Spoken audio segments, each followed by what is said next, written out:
どうもこんにちは、まみよしです。任天堂スイッチ2も発売してモニター探してる方が多いので、今回はスイッチ2でも Windows でも Mac でもこれでしょうっていう超おすすめのモニターがあるので、そちら紹介していきます。そのモニターがこちら、Dell S27259CA で、今 Amazon ブラックフライデー開催中なんですけども、今回の製品ももちろん対象、かなり安くなっています。今回の Amazon ブラックフライデーの開催期間は、先行セールが11月21日の0時から11月23日の23時59分。本セールが11月24日の0時から12月1日の23時59分までになります。今回紹介する製品に関しては概要欄の一番上にある Amazon ストアフロントにまとめているので、気になったものあればぜひチェックしてみてください。ということで早速モニターチェックしていきましょう。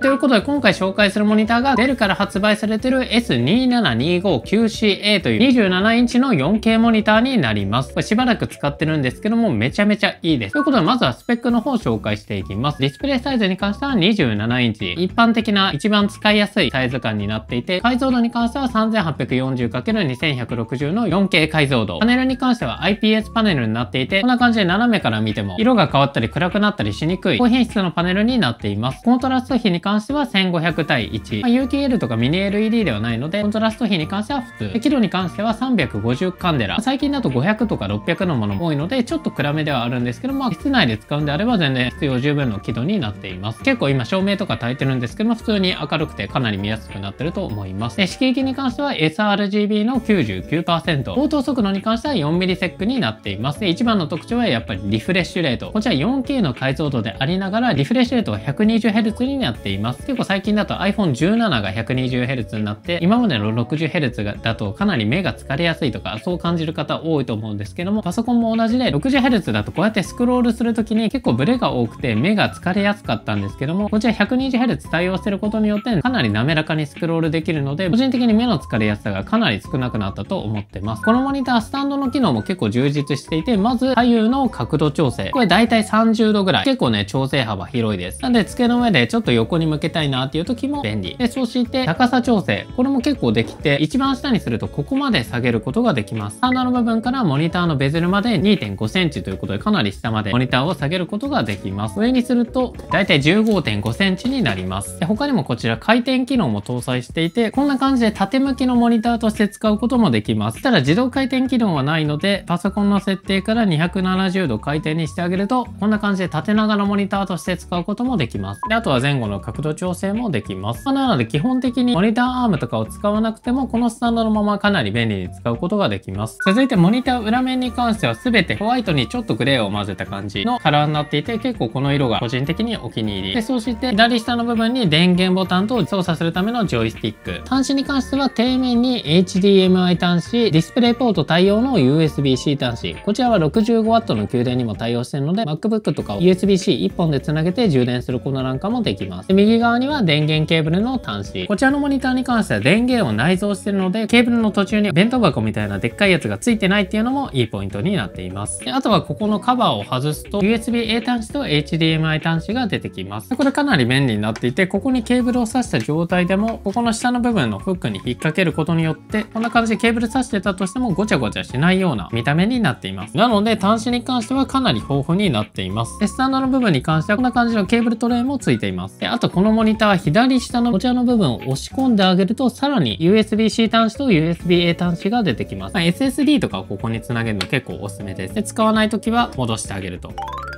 そうしたら実際にモニター使っていきましょう。まずこちら MacBook Pro に接続しています。接続するとこんな感じで解像度 4K になっているので、デフォルトだと 1920×1080 のレティナ表示。あとはスペースを拡大にすることによってこんな感じでドットバイドットの表示もできるし、中間の 3008×1692 だったり 2560×1440 でこんな感じでスケーリングで使うことができます。個人的におすすめはこの 2560×1440。これがこんな感じで作業領域も広いし画質も綺麗だし、個人的には気に入って使っている解像度になっています。で、そしてリフレッシュレートに関しては最大 120Hz 選べて、こちらのモニターに関しては 48Hz から 120Hz の可変リフレッシュレートにも対応しています。これで48から120にしました。という感じでパソコンだとかなり快適に使うことができます。で、やっぱり 120Hz のメリットとしては、パソコンで使うときはこんな感じでスクロールするときの目の疲れが少ないっていうのと、あとは例えばこれ 4K60fps の動画なんですけども、こちらの動画を再生速度2倍にしてあげると 60×2 の 120fps 60fps になるので、こういったよく2倍速で動画を再生するとかいう方は 60fps よりもさらに滑らかに表示できるので、これも結構嬉しい人多いと思います。僕も普段動画2倍速とか 2.5 倍速で再生することが多いので、動画の再生でも結構 120Hz の恩恵感じています。なのでパソコンで使うときはこんな感じのスクロールの滑らかさと動画はさらに滑らかに再生できるっていうのがいいポイント。正直もう 60Hz のモニターには戻れないですね。それぐらい快適になります。で、ちょっとここでモニターの設定項目の方も見ていきましょう。まずは後ろのジョイスティックを1回押してあげるとこんな感じのメニューが出てきて、ここから上にスライドしてあげるとこんな感じの細かい設定が出てきます。まず輝度、100段階でこんな感じで調整できて、右側でコントラストも調整できます。まあこれは基本的にデフォルトがいいですね。で、入力信号に関しては今 USB-C で接続しています。今 MacBook に接続してるんですけども、こんな感じで充電しながら使えてます。あとは HDMI 1、2があって、USB-C で自動的に切り替えるのか、変更するか、ダイアログを出すのかっていうのを選択できたりもします。で、あと色に関してはプリセットいろいろ入っていて、ユーザーカラーで自分の好みに設定することもできます。まあ基本的には標準が綺麗なので標準でいいと思います。あとは色調整とかするんであれば、この sRGB モードとかもおすすめです。僕は標準で使ってます。で、あとは応答時間、これ結構大事で、通常、高速、最速の3段階あります。応答速度によってこの残像感が変わってきたりするので、これは自分の好みに設定してみてくだ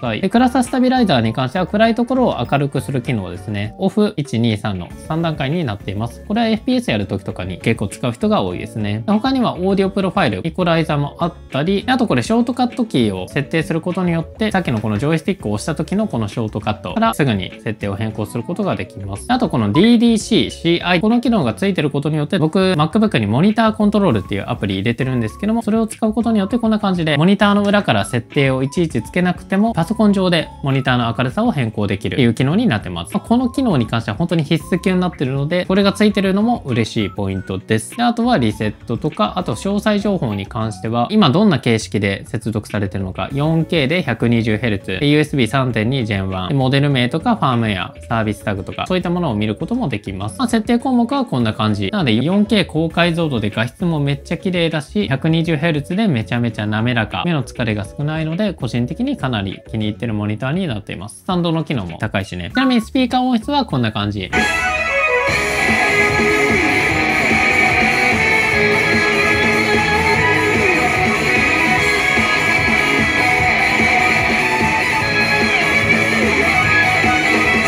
スピーカー音質聞いてもらったんですけど、まあ悪くはない。けど、まあ、音楽を楽しむっていう感じはないかな。まあゲーム音声とかだといいかもしれないけど、外部スピーカーとかイヤホンつないだ方が音楽とか楽しめると思います。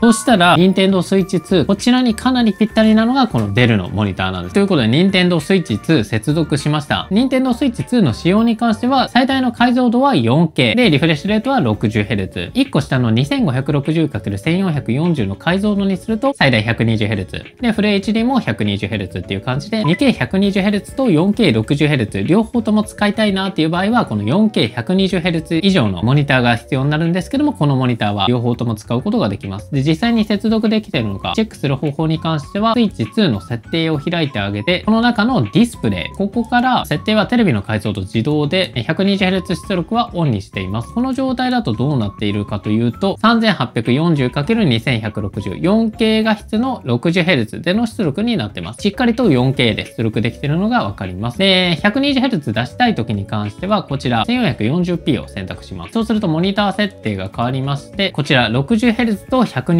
が表示されています。なので 2560×1440 の 120Hz でしっかりと動作します。これモニターによっては 2560×1440 だと 120Hz 対応してないとか、そういったモニターもあるので、結構このスイッチ2のモニター選び難しいんですけども、こちらの Dell のモニターはしっかりと両方ともクリアしています。で、もちろんこちら 1080p にしてあげても 120Hz に対応しているのがわかります。今まだ 120Hz 対応しているゲームあんまりないので、まあ今ゲームするんであればこの 4K60 で綺麗な画質でスイッチ2を楽しむのがおすすめ。で、今後 120Hz 対応のタイトルも色々と出てくると思うので、そういった時は 120Hz で滑らかに遊びたいっていう時はこの 1440p を選択してあげて 120Hz で遊ぶのがおすすめです。ゲームによってはね、1080p しか 120Hz 対応しないものとかも出てくるらしいので、まあこの辺はそのゲームタイトルに合わせて選択してみてください。こちらのモニター1個だけ欠点があって、それがイヤホン端子が搭載されていません。なのでイヤホンを使う場合っていうのはちょっと注意が必要で、まず1つ目としてはスイッチ2にそのままイヤホンをつなぐっっていうこと。こちら USB-C 端子のイヤーポッツなんですけども、こちらをスイッチ2に接続してあげれば、イヤーポッツしっかり認識して、イヤホンから音声を楽しむことができます。しかもこちらの中間にある音量調整ボタンを押すことによって、音量の上げ下げももちろんできます。デスク上に置いておくんだったら遅延もないし、これがおすすめです。であとはまあ、この Bluetooth オーディオから Bluetooth イヤホンとかをペアリングしてあげて、Bluetooth 機器から音を出してあげるっていうのもいいと思います。そんな感じでね、このモニター本体にイヤホン端子がなくても特に問題なく使用することができます。で、あとは他にも最近はね、プロコンが新しくなっていて、このスイッチ2プロコントローラー無線の音声モード。こちらプロコンにイヤホン端子がついているので、そこにイヤホンをつなげてあげるっていうのでもいいと思います。で、これ入力マイク、イヤーポッツを挿してあげると、こちらに USB イヤーポッツマイクロフォンが出てきます。マイクの音量もここから変えられます。なのでまあ、友達とボイチャしながらゲーム楽しみたいっていう方は、こちらの USB-C 接続のイヤーポッツかなりおすすめです。この組み合わせが一番いいかな。で、パソコンの画面に戻りたかったら、このスイッチをスリープしちゃえば、こんな感じで USB-C 接続の MacBook の画面に戻ってきました。こんな感じでね、このモニターはパソコンでも便利に使えるし、ゲーム機でもフルの性能を活かしきれるし、かなり万能な 4K モニターになっています。という感じでもうモニター選び迷ったら、この Dell S2725QCA、これ買っておけばもう長く使える1台になっているので、ぜひこちら買ってみてはいかがでしょうか。